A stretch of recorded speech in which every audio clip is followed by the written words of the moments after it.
वालेकुम दोस्तों, मैं उम्मीद करता हूँ तमाम दोस्त खैरियत से होंगे, आफियत से होंगे।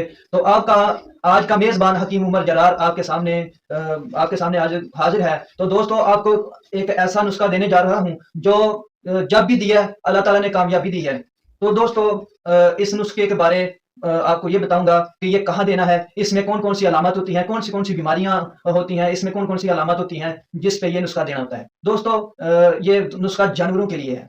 जानवरों के लिए इस्तेमाल किया जाता है, जो हमारे तजर्बे में आया है, जो हम इस्तेमाल करवाते हैं, हमारे बुज़ुर्ग इस्तेमाल करवाते थे, ये हमारा सीना बाय सीना नुस्ख़ा चला आ रहा है। ये नुस्खे को जब भी हमने दिया है, अल्लाह ताला ने कामयाबी दी है। कभी इसमें नाकामी का मुँह देखने को नहीं मिला, तो इंशाअल्लाह ताला आपको भी नाकामी का मुँह नहीं देखने को मिलेगा इंशाअल्लाह। मैं उम्मीद करता हूँ आप भी इस नुस्खे को देने के बाद कामयाब होंगे, कामयाबी अल्लाह ताला देगा। शिफ़ा तो मेरे अल्लाह ने देनी है, इसमें हमारा क्या कमाल है। तो दोस्तों नुस्खे के बारे और इनकी अलामत के बारे बताने से पहले आप हमारे चैनल को सब्सक्राइब कर लें, अगर नए हैं तो लाइक कर लें, शेयर कर लें।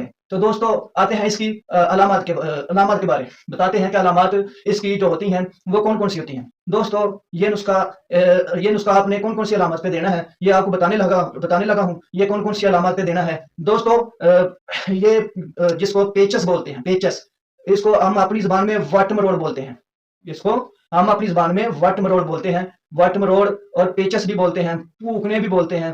और दोस्तों ये जब इसमें जानवर गिरफ्तार होते हैं तो ये दिन ब दिन कमज़ोर होते जाते हैं, लागर होते जाते हैं, हड्डियों का ढांचा बनते जाते हैं। तो कई अल्लाह को प्यारे भी हो जाते हैं, सभी को होना है अल्लाह को प्यारा, लेकिन कई मर्ज़ों में गिरफ्तार होकर अल्लाह को प्यारे हो जाते हैं। लेकिन दोस्तों जब भी मैंने ये नुस्खा इस्तेमाल किया, हमारे बुजुर्गों ने इस्तेमाल किया, अल्लाह ने कामयाबी दी। अल्हम्दुलिल्लाह कभी नाकामी का मुँह देखने को नहीं मिला। तो जब आप भी इस नुस्खे को इस्तेमाल करेंगे तो इंशाअल्लाह ताला इसको कामयाब पाएँगे। तो ये नुस्खा खुद अपनी तारीफ़ के काबिल है। तो दोस्तों जो हुक्म हैं, जो दोस्त हैं, जो इन चीज़ों को समझते हैं, जो मुजर्रब चीज़ें होती हैं, दोस्तों वो ही अच्छी होती हैं। तो दोस्तों हकीम वो अली सिन्हा फरमाते हैं, जो नुस्खा तजर्बे में आता है, तजर्बे वाला होता है, वो ही नुस्खा सही होता है। जो बगैर तजर्बे के नुस्खे होते हैं, वो जो तजर्बाशुदा नुस्खा है, उससे बेहतर नहीं होते। जो तजर्बाशुदा नुस्खा है, वो बगैर तजर्बाशुदा नुस्खे से बेहतर होता है। तो दोस्तों आते हैं इसकी अलामत के बारे आपको बताया है और मज़ीद बताते हैं। जब जानवर को पेचस लगते हैं, तो पेचस के साथ-साथ जानवरों को खून भी आने लगता है। खून आने के साथ-साथ चर्बी भी आने लगती है, तो जानवर दिन-ब-दिन कमज़ोर होता जाता है, बीमार हो जाता है, काफ़ी उसको परेशानी होती है। तो दोस्तों जब उसका जिस्म में पानी खत्म हो जाना है, चर्बी खत्म हो जानी है, खुर-खुर के जो चर्बी है वो निकल जाती है। तो दोस्तों ये आपको नुस्खा इंशाअल्लाह ताला मैं बताने वाला हूँ। सबसे पहले आपको मैंने इसकी अलामत बताई हैं। तो दोस्तों बीमारी का पता चल जाए तो नुस्खा जो होता है वो इंशाअल्लाह कामयाब हो जाता है, अगर बीमारी का पता हो। तो दोस्तों आपको मैंने अलामत बताई हैं कि किन-किन अलामत पर इस्तेमाल करना है। अगर दोस्तों पखाने आ रहे हैं, तो तब भी वो नुस्खा इस्तेमाल कर सकते हैं। अगर साथ खून भी आ रहा है, तो खून पर भी ये इस्तेमाल कर सकते हैं। अगर साथ चर्बी आ रही है, तो चर्बी पर भी इस्तेमाल कर सकते हैं। तो दोस्तों आते हैं नुस्खे की तरफ। आपने क्या-क्या लेना है? दोस्तों 2 ही चीज़ें हैं इसमें, ज़्यादा चीज़ें तो है ही नहीं। 2 चीज़ें हैं, वो 2 चीज़ें क्या हैं? आपने लेनी है आधा पाव सौंफ, ये बच्चे के लिए बता रहा हूँ। ये नुस्खा भैंस के लिए भी इस्तेमाल कर सकते हैं, ये गाय के लिए भी इस्तेमाल कर सकते हैं, इनके बच्चों के लिए भी इस्तेमाल कर सकते हैं, कोई भी जानवर हो, उसके लिए इस्तेमाल कर सकते हैं।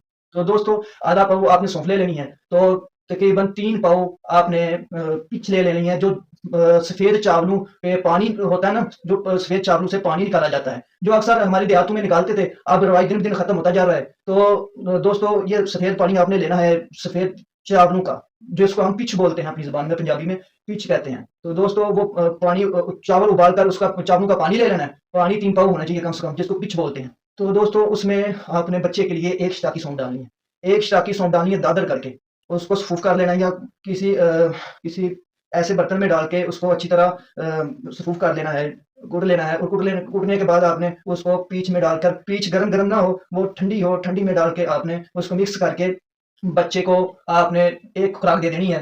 तो दोस्तों जो आधा पाव सौंफ है, उसमें से आपने इसी तरह 2 या 3 खुराकें कर लेनी है, इससे ज़्यादा नहीं करनी। तो दोस्तों आपको पहली खुराक में ही अल्लाह ताला कामयाबी देगा इंशाअल्लाह। तो जो बड़े जानवर होते हैं, जैसे भैंस है, गाय है, तो दोस्तों जिस तरह के गधी है, गधा भी है, बकरी का बच्चा है, तो दोस्तों आप बकरी को भी दे सकते हैं, गाय को भी दे सकते हैं, भैंस को भी दे सकते हैं। तो दोस्तों आपने भैंस के लिए और गाय के लिए, बकरी के लिए, तीनों के लिए आपने पाव सौंफ ले लेनी है, या आधा पाव ले लें इनके लिए। तो दोस्तों अगर पाव ले लेंगे तो बेहतर है, क्योंकि बाज़ औक़ात ज़्यादा खुराक भी देनी पड़ती हैं, 2-3 खुराकें भी देनी पड़ती हैं, 4 भी देनी पड़ती हैं। बाज़ औक़ात पहली खुराक से आराम आ जाता है यार, इतने-इतने कमाल आते हैं इसके देखिए।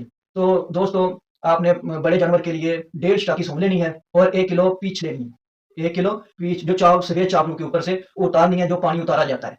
तो दोस्तों उसमें आपने डाल के इस्तेमाल करनी है। तो दोस्तों जो तरीका बच्चों का बताया है, तो इसी तरह बड़े जानवर का भी इसी तरह तरीका है कि सौंफ को सफूफ करके कूटने के बाद उस पीच में मिक्स करके किसी नाल के साथ, किसी बोतल के साथ, बोतल से बेहतर है नाल के साथ दें। अगर आपको नाल बोतल मैसर है, बोतल से दे लें, नाल मैसर है, नाल से दे लें, तो अल्लाह ताला आपको शिफा देगा इंशाल्लाह। तो आज के लिए ये इतना ही काफ़ी है।